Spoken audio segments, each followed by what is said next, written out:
All right, good morning everyone. Welcome to International Dairy Week. It's the second seminar for 2023. Mike did the first one, so he capped off this morning and it was a great session, so it was good to get that. But my name's Adam Plant, Sales Manager at MaxCare. The session topic today is making calf rearing easier. It's fair to say, look, in the last 5-10 years, there's been some significant changes in the calf rearing side of things. And look, it's fair to say in the next 5-10, it's just going to be just as many, if not more. So when these changes are all occurring so quickly, it's not always easy keeping up with them, is it? So there's some challenges. Where to source the information from? Is it a reputable source? And what resources you have and how you can implement into your system. So Mike gave a great example this morning, and I might just steal it, mate. I had a sporting analogy, but I thought this one was a better one. So think about when you have your first baby and your wife says, we're pregnant, and you go, great, this is awesome. What do? You go into this panic. The first thing you do, you shoot down the baby bunting, and they say they care a lot about you, and they load you up with all this equipment, and you take it all home, you know, the bottles and the beds and all these other things. You go, what do we do with this, right?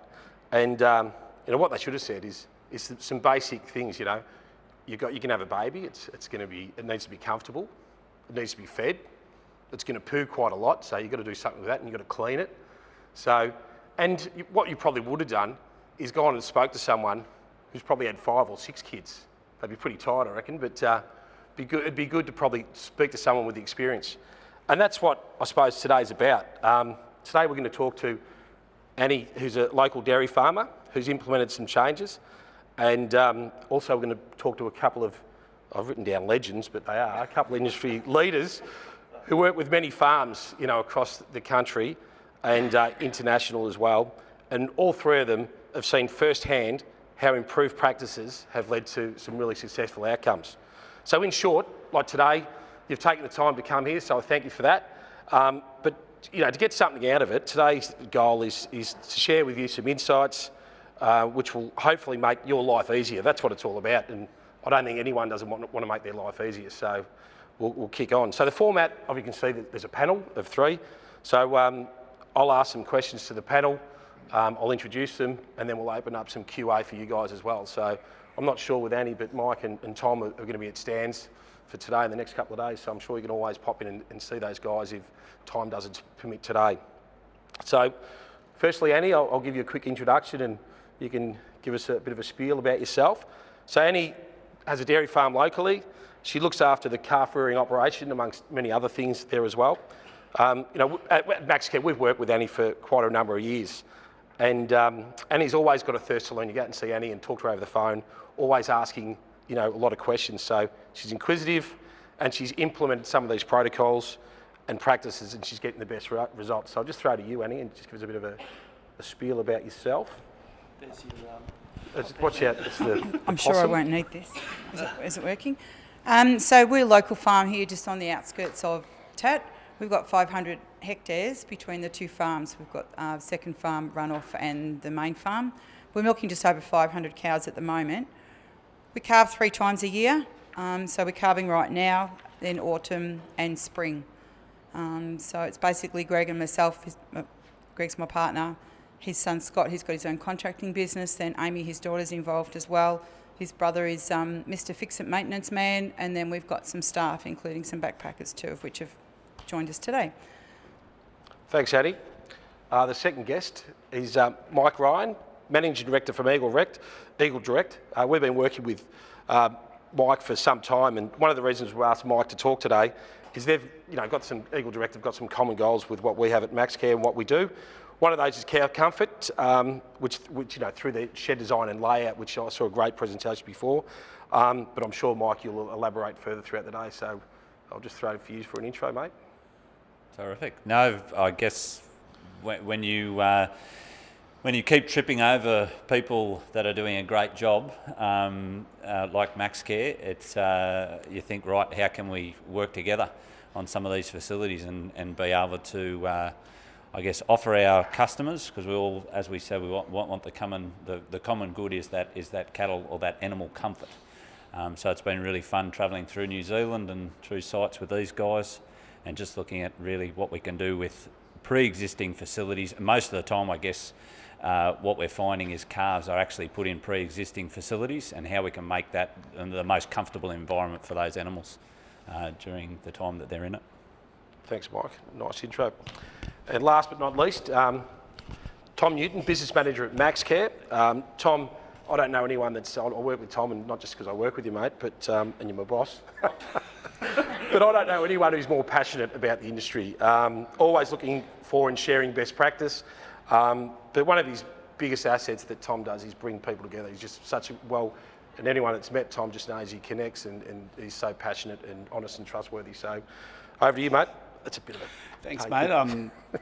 Probably have to share him dinner tonight, I suppose. But thanks everyone for coming, making the effort to come, and especially to Annie and Mike for joining us, because ultimately we want to hear more from these two today rather than me. But I'm going to come today from a MaxCare perspective, and one of the things, so over the last, I suppose, 13 years of developing MaxCare as a business, we, like all of you, we get access to a lot of information, and one of the hardest things is going, how do you pull all that information together into a simple form that's easy to deliver to a customer, so to make it easier for you guys? And one of the things, internally is going, we get confused because you've got all this information. You go, how can you actually make this into some relevant information that we can give to a customer that you can roll out on a farm? And we're very fortunate in the fact that we work across Australia and New Zealand, and we've seen a heap of different operations that work, and they're all different. Like, none of them are the same. There's so many different ways we can feed a calf and do it really well. So really, from our side, what we're trying to do is pull that information together into an easy form so that we can then deliver it to our customers to help them get the best possible results they can with the resources they have. Because, what resources Annie has available to her is very different to what her neighbours have got available to her. And they've also got very different goals. So we're just trying to help people do the best possible job they can with the resources they've got available. And to do that, one thing we're trying to really focus on is just three key areas, and they're nutrition, comfort and hygiene. And the obvious one for us is nutrition, because that's what we do. We specialise in infant animal nutrition in the fact that we make milk replacers and electrolytes and products like that. But that's only part of it, because what we've learned over the journey is that if we don't get the hygiene and the comfort right, doesn't matter what we do with nutrition, we're never going to get the best results. So the three really go hand in hand. So I suppose from our side, that's sort of how we're going to focus. And I think just another way, like, there's so much good information, and I've put on the tables is what we call our calf rearing guide, but we talked a lot as a business about how can we pull together a calf rearing guide for our customers. But really, there's so much good information out there. And, you've got the Dairy Australia's Rearing Healthy Calves Guide, which, you might say there's some faults with it, but overall it's a great document and it's a great resource. But at the same time, it's, this thick, and it's a lot to take in. So what we're trying to do is deliver information like on this sheet, which is very simple, but it's basically just for the program for the year, and actually so we can sit down with our customers. So Adam can go on farm and sit down and go, okay, calving's coming up. What are the key areas we need to focus on through the year, and what are the key actions in each of those areas that we need to do, and we can potentially identify some areas that we need to focus on to help improve to get better results, and then we can dig down into it more. So that's sort of the angle we'll be pitching it from today. Thank you, Tom. Thanks for the introduction.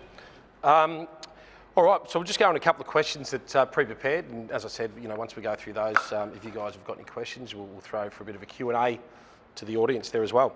So, ladies first, Annie, just if you could talk to me about the importance of consistency on your farm. Yeah, I think the calves, if everyone's raising calves, sometimes the calves are precious little things to start with. So you've got to try and feed them at roughly the same time. You've got to have the temperature of milk roughly the same all the time, and the actual nutrition of the milk. We fortify our milk with MaxCare Premium, so we measure the milk to work out how much actual CMR we're actually going to put in, so that we're giving the calves enough nutrition. We've got a time thing on, like it's much as practical. It depends on what goes on. If you've got a heap of new calves come in, they're the priority, and they've got to be tubed ahead of feeding the calves. But if you try and keep a time factor so that you're actually feeding them roughly the same time, they're looking for it about the same time, the same temperature, and it does make a huge difference. Thanks, Annie. And same order, we'll go to you, Mike. Just again, the importance of consistency. Yeah, I guess what we're trying to achieve in consistent, I guess we're environmental people and looking at what the environment, what we can do with the environment, so keeping it as consistency as possible. And as I said in the last presentation, it's like taking the best day outside and putting it where the calves are. So consistent air, we've found that with a lot of facilities, is just manipulating the environment. So we're actually what I find in most facilities, we're out in New Zealand, I was telling these guys a story, we're out in New Zealand there in June, quite cold. We were sitting there with a temperature and humidity reader that I had in my hand. You've all seen the sheds where it's closed in on three sides, it's got a roof on it, and it's deep. And I said to the guys, like, it was a cool day. I said, look, it's about 41% humidity here at the front of the shed where the calf rearers will be. So and they said, how do you feel? And we said, yeah, it feels okay. It's cold, but it's okay. And I said, I can guarantee we're going to walk to the back of the shed. I want you to tell me how you feel when we get to the back of the shed. So we walked through, jumped a couple of fences, got to the back of the shed, right in the back, and I saw that humidity just go up and up and up and up and up. And we're up at 51%. So it was 10% difference in humidity from the front of the shed, where you would normally stand, to the back of the shed. And I said, now, can you smell now? And they smelt, and you could smell the ammonia. And how do you feel? And it will feel just that little bit more uncomfortable. We feel colder. There's not as much fresh air. So that's not a consistent environment. So you're going to have calves sort of, we all see calf sheds. We were at one there the other day, and they'd put out some straw and run out of the straw, and the calves are all sitting on the same or the straw that they'd put out. So it's just that consistency of environment that we like to look at. And I would say one thing that keeps coming up in our conversations with clients is consistency for staff. You know, when you're cleaning out a calf pen, you want to do the same thing and make it as easy as possible as you're doing it, because if you don't want to do a job, then that means it's not very well set up. So we're trying to set these things up so you can send someone and say, can you do that job? And I go, oh, that's a bad job. You can say, I do that job, it's the same job every single time. So that's probably the few things in regards to consistency. That's my comments there. Over to you, Tom. Right, thanks, Annie and Mike. Just the only thing I'd add to that is probably how can we as a business help, and that's around those processes that Mike's talking about. And again, everyone's got systems that work on their farms, but I think it's about standardising those procedures. So like Mike said, let's do things the same way every time, like as in if it's working. So the way the shed's cleaned out, so no matter who does it, it's done the same way. And like Annie, I'm sure you're all over this, but you know, the way that we clean out our feeders, the way that we clean out the pens, the way that we feed, like the process we feed calves in every day, making sure it's consistent and making sure everyone is on board with the way that process works. So I think for us, one of the areas we're really focusing on now is trying to help farms develop those protocols. So they don't have to be difficult, they don't have to be in depth. It's just about so that everyone that comes into that shed, you know, any new staff member that Annie puts on or whatever, they can go, right, that's the protocol for feeding calves. That's the protocol for cleaning out a shed. That's the protocol for cleaning a feeder. That's a protocol for inducting, whatever it may be, so that everyone knows, so that the process every time is consistent. No, very good. Thanks, Tom. It's a good little segue into the next question. It's regarding processes and why they're important. And you've sort of touched on some of this already, but do you want to dig a little bit deeper, Annie, with the processes and why they're important? I guess Tom sort of led into that, because if you've got consistency with your processes, everybody knows what's actually going on. So I tend to spend a lot of time with my calf rearers teaching them hands-on so they actually understand, and we try and have crossover. We've got a lot of backpackers. We can't get enough local staff, so we're constantly turning over people. So we try and have some crossover so that they're actually learning from the previous group. So we actually have the processes as far as what's happening and how they're actually doing it. I have previously written everything down, and then I have to revise it, and then I revise it, and then I revise it. So now it's a verbal thing. We have WhatsApp groups so that everyone knows what's actually going on. We have the calf rearing boards as well. We've got little boards in front of the pen so that as the calves are put in there, people write on what date the calves have come in, how many calves we've actually got in the pen, when they've been fed, how many litres they're actually drinking, so we know for the next day, how other calves have actually responded to the drink and whether they've drunk well or not. And so there's a communication for everybody to try and keep some consistency so that everybody actually in the team knows what's actually going on. But yeah, we do the process as far as, like you say, with the mucking out and moving the calves outside and the electrolytes. We feed once a day, so we feed milk in the morning, then they're given electrolytes in the afternoon, and I go through all of that with the staff so that hopefully everybody's on the same page. Do they respond well to that, Annie? Like, do you think stuff like that, consistency in an approach like? I think so. Yeah. Yeah, they're here. I think so. I try to, and I try and keep touch with our staff. We've got WhatsApp groups so that the information goes in there so that all the team members are kept in the loop, and it's not like somebody feels like they're being left out or we forget to tell somebody something. And I'm always there. Once they're up and trained, I sort of step back and go into the office to do my work and leave them to do it, so that then they feel that I'm not looking over their shoulder the whole time. They're comfortable with what they're doing. Yep. I'm confident with what they're doing, but I'm there if they need help with anything. Yep. And I just think it just helps streamline. Then everybody knows what's going on, and then somebody comes in to help out who's from the milking team, and once they've finished and had their break and they come out and help, and they can look and see, and they know exactly where the others are up to, so they just get in and the work just gets done. So Do you have a meeting where you're all once a week or get together or talk, or like nothing structured. Nothing structured. So it's just on the go. Yeah, but just on the go and as we need to. And communication's always open. Yep. Yep. Yep. No, thanks, Annie. Over to you, Mike. Processes. Processes, yeah. The processes, every facility, every farm, every climate, every time it's different. And I guess there's a lot of different scenarios out there for processing, and I'm just talking about, as in the infrastructure within that facility. And we have some guys that say, right, we're batch calving, and we want to use this shed for hay for the half of the year when the calves aren't coming in. So it's a versatile shed, and we're going to run the calves from this age to this age. So his process is going to be different to someone that's got a pre-existing shed, and they want to put their calves in there. So I guess one of the processes, we always think, we work with some guys that have got multiple sites, and we think, wow, that's a really good process they've got here. They'll just do that exact same thing at that site. Now that doesn't happen. That doesn't happen for a range of things, because the climate's different, the shed's different. So processes can change, but I guess it goes back to that simplifying everything that you're doing and making sure that it's simple as possible. So the encouragement is, there's a process out there. It's going to look at a lot of different facilities and work out the process that suits you. Yep. But there's guys that that we're working with that are really happy to share that information and say, look, this process works because this and this happens. So it's an individual thing, I think, is what I'm trying to say. Yeah, absolutely. Yeah. No, great answer. Can I just add to that? Yeah. We had to change our processes too, because we brought cows in as we expanded over the years. So I had to constantly change our processes, what we were actually doing. So because we've brought cows in, we've of course brought germs in from other herds.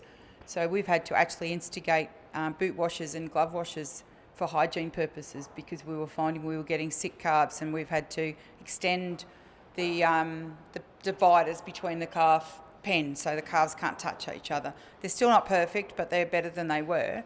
But the boot washers and the glove washers, and I make staff wear gloves at all times when they're feeding calves, to try and keep the staff healthy as well as the calf rearers. And the boot wash station, as soon as you walk out of a pen, you walk through a boot wash station, you do a glove wash station before you go to the next batch of calves. And we've had to change that, when we had. Did you change that, if you don't mind me asking? Sorry, Annie. Did you change that after you found the sickness increased? Yeah, we had huge issues. Yeah. A few years ago we were like spring calving, because we sink the herd, so we had calves everywhere. And we bought calves in and didn't realise that we'd also bought germs in, and we were getting 20 sick calves a day. And I don't know about you guys, but that just about did my head in.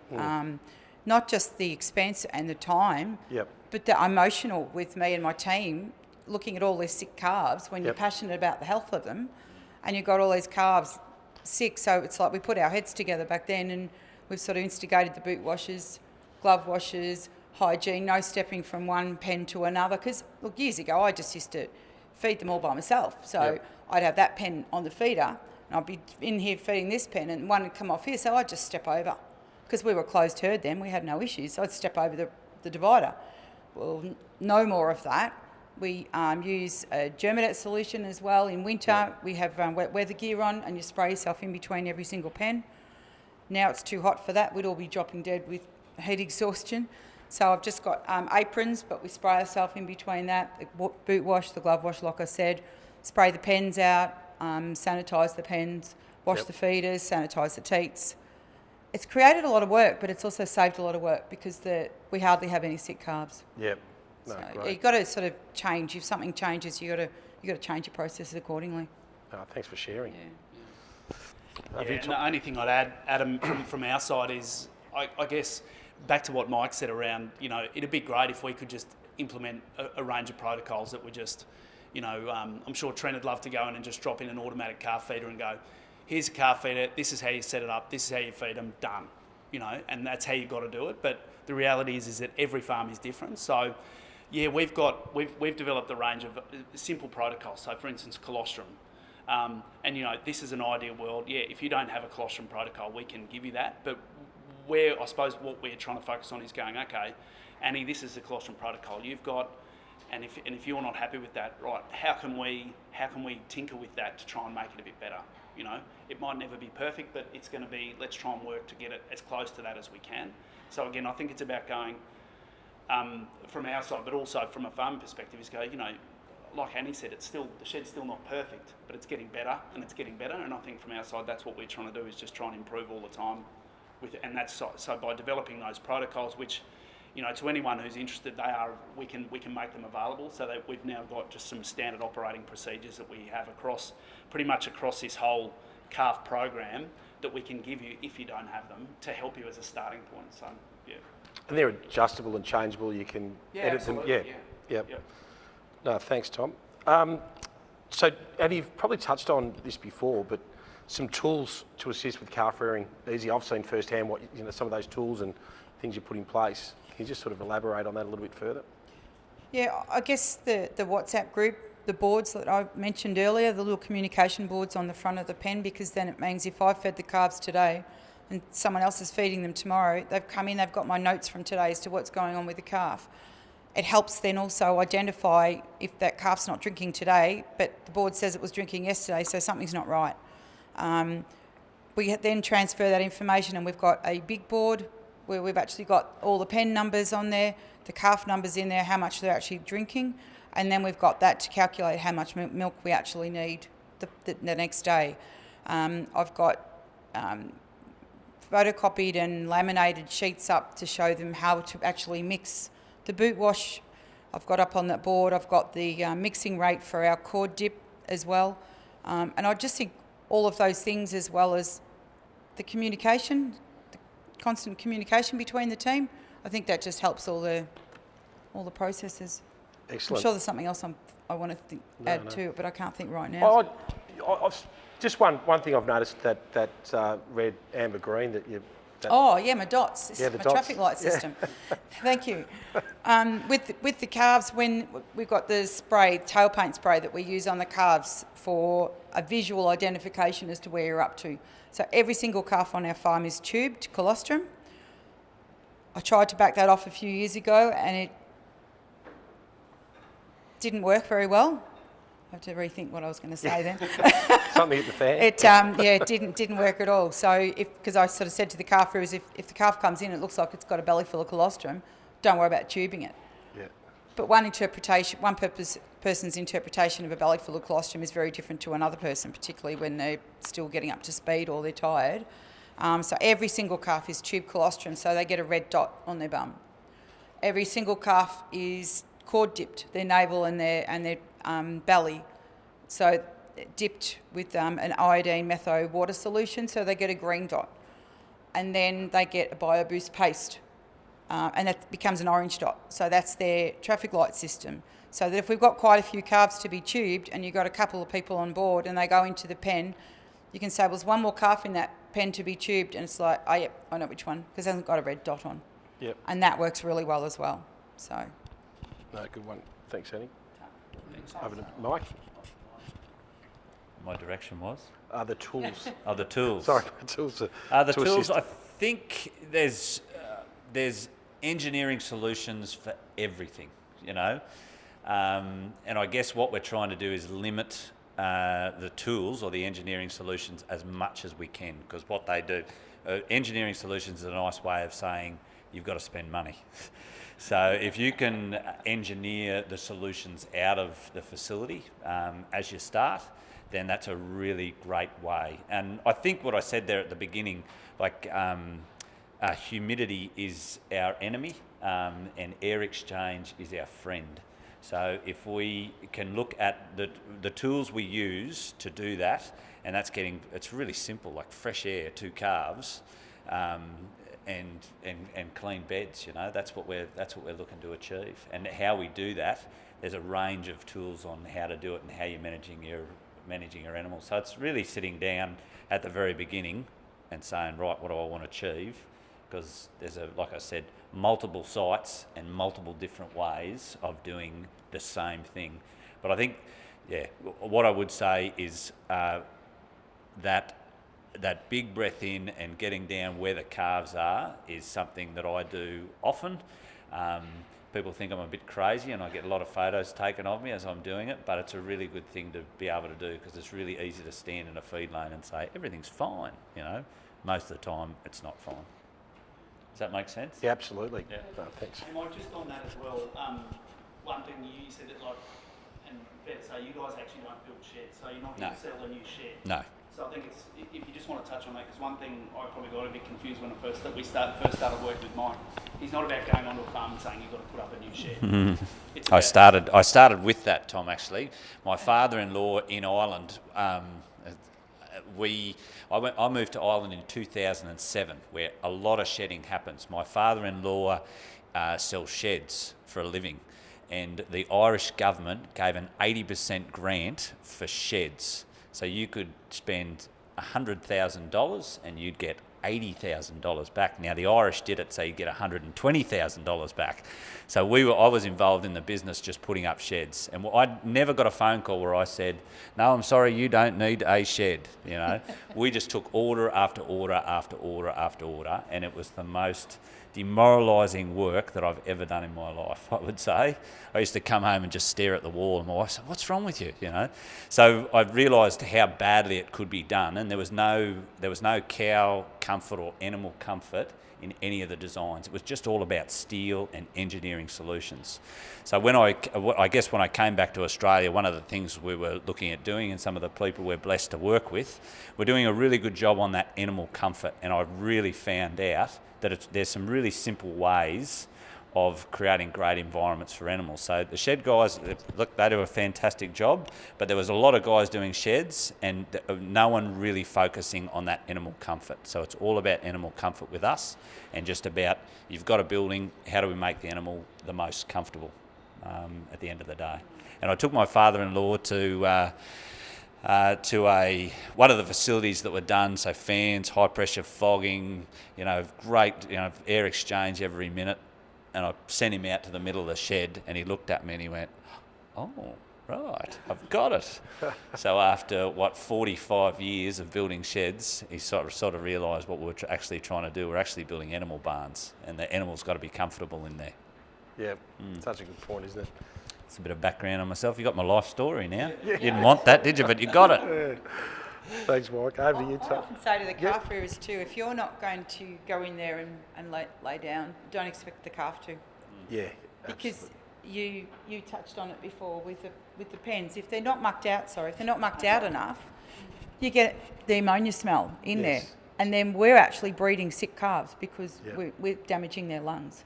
Yeah. So our pens are topped up and they're mucked out every day, and then topped up when needed, and then completely mucked out when needed as well. So we get our calves outside as quickly as we can too.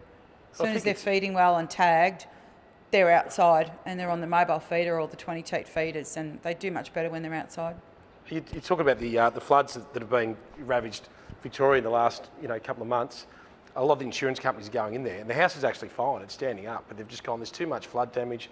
It's called pneumonia. There's, it's just not livable. So the health guys have gone in there and they're writing the house off. and saying you've got to start again because of that. So imagine what the calves are like as well. So that's a good point.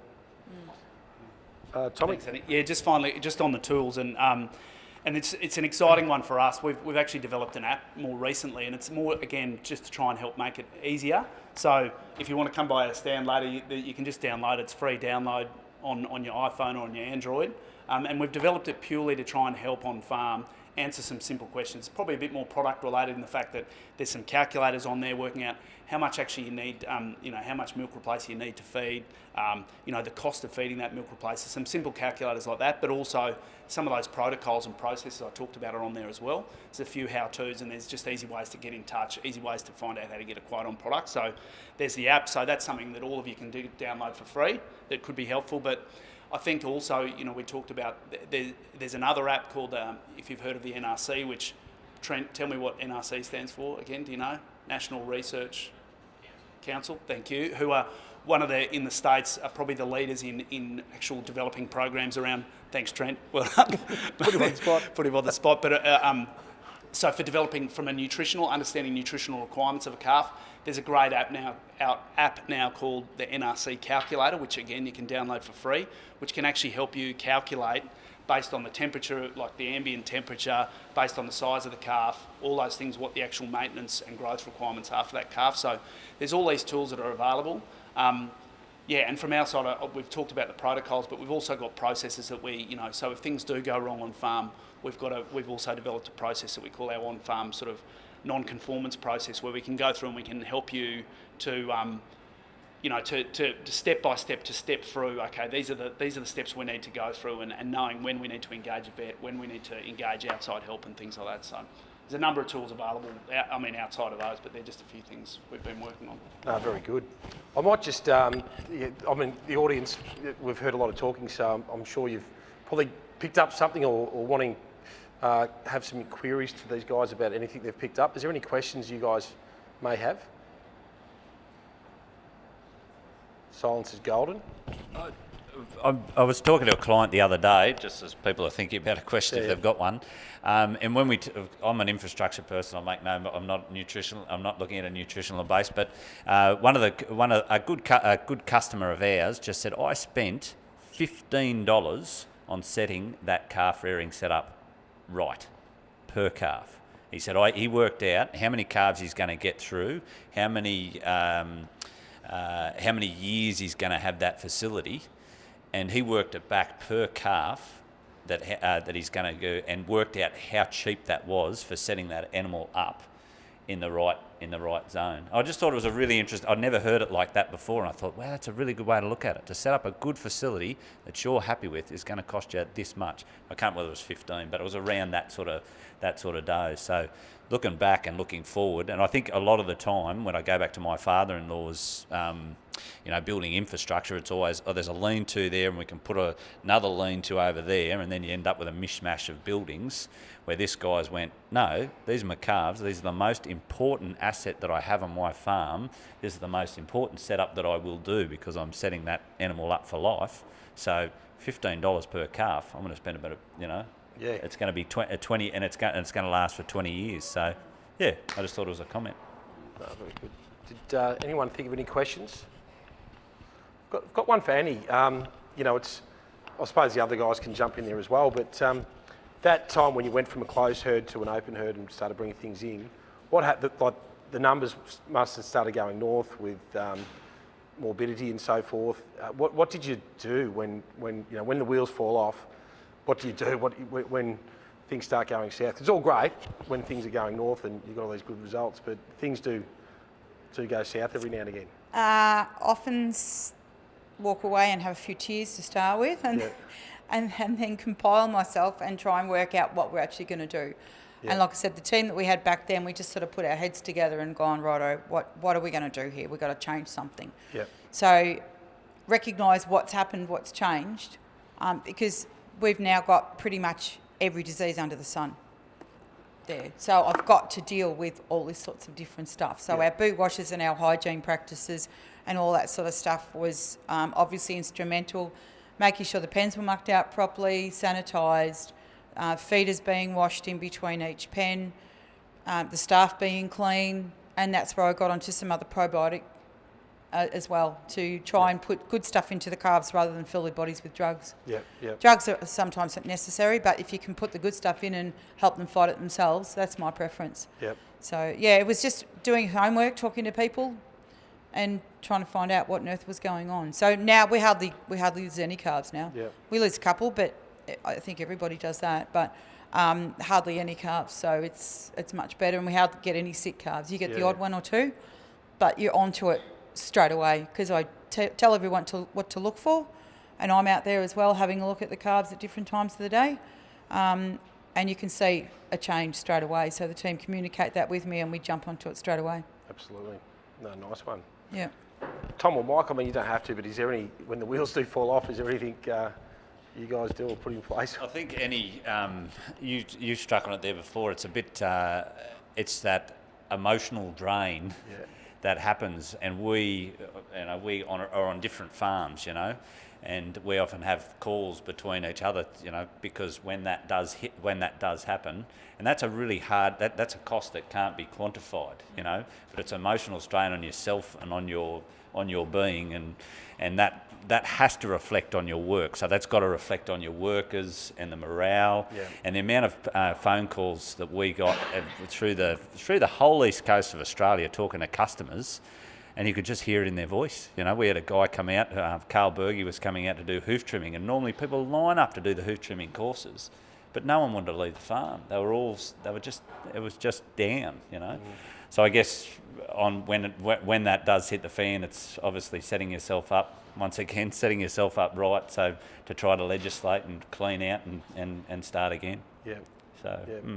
Can you comment on that? You've obviously got protocols. If you get a sick calf, do you have a process that the staff know? Right, if we get a sick calf, what do you do? If you go into the pen today and you see a sick calf, what happens? It depends on how much experience the calf rearers have got to identify actually what's going on, but usually I'm the first point of call. So it all depends on what's going on. If it's not drinking and its ears are down, it's not looking too well, we'll have a look at it, and electrolytes. We'll get electrolytes straight into it, and then we use the test kits. The Scour test kits to identify what we're actually dealing with. But you can only do that if you haven't treated something, so you've got to identify that first of all. But otherwise, I sort of know the signs, and I try and teach everybody so they actually know what to look for. So if something's not drinking, but we know it drank yesterday, get electrolytes into it. Yep. And then we have different sorts of electrolytes, because not all of them will mix if you fed milk. If they've got a bit of milk in their belly, you've got to give them a different sort of electrolytes to the one that's got the bicarb in it. Yep. So yeah, basically first point of call, they'll call me, until if they've had exposure to a couple of sick calves and they know what to do, then they'll take care of it and then let me know what's going on. Absolutely. Yeah. And I'll not vaccinate, but I'll give them a vaccine. Sorry, try again, not the vaccine. Antibiotics, if need be. Yep. Yeah, but we vaccinate all our cows as well. So we vaccinate the cows against salmonella, and we give them Scour Shield as well to try and help with the health of the calves as well as the cows. Yeah. No, So that's another protocol we've had to do as well. So, yeah. Thanks, Annie. Anything from you, Tom, to conclude? No, the only thing I'd say is often we'll get called and people say, we've had calves dying for 2 weeks. And as a lot of you know, the disease cycle in a calf, might be done by then. So I think all I'd say is, whoever you're acting with, as far as, so it's a staff member, obviously, Annie, you want to know straight away. You don't want to know 3 days later that a calf hasn't been drinking, So I think, being really proactive on identifying calves that aren't quite right, making sure that we're on top of it, and if you're not 100% sure how to manage that, seeking help quickly, because often if you call your vet, 10 days later or 2 weeks later, like the horse has bolted. So it's about just jumping onto it quickly. It's probably all I'd say. No, very good. And the sooner we act on something with a calf, the more chance you've got of actually getting that calf better. Yep. Very good. Any questions anyone thought of before we conclude? I suppose. Oh, sorry. Yep. What do you suggest is the best for bedding on concrete floor? I'll throw that to Mike. On a concrete floor? And Annie. I find pine mulch. the best thing. I've tried all sorts of different things over the years. I found rice hulls really dusty. I've tried pine mulch, and then up until this season I used to put pine shavings on top as well. I've just gone with pine mulch, and I find you get really good drainage. It's easier to muck out, and we just then stelazan and top up. I just find it gives good drainage, and like we start off with probably about that much in each pen, soon packs down, so we just keep building it up until it needs to be completely mucked out. I just find that works all seasons. Mike, do you have any comment on that? Yeah, I guess it goes back to, I guess that ready available source that you're not looking for it. So a lot of our customers are using straw because it's there. So having a straw bedding machine that they are able to deliver the product in with ease. I personally found straw got slippery.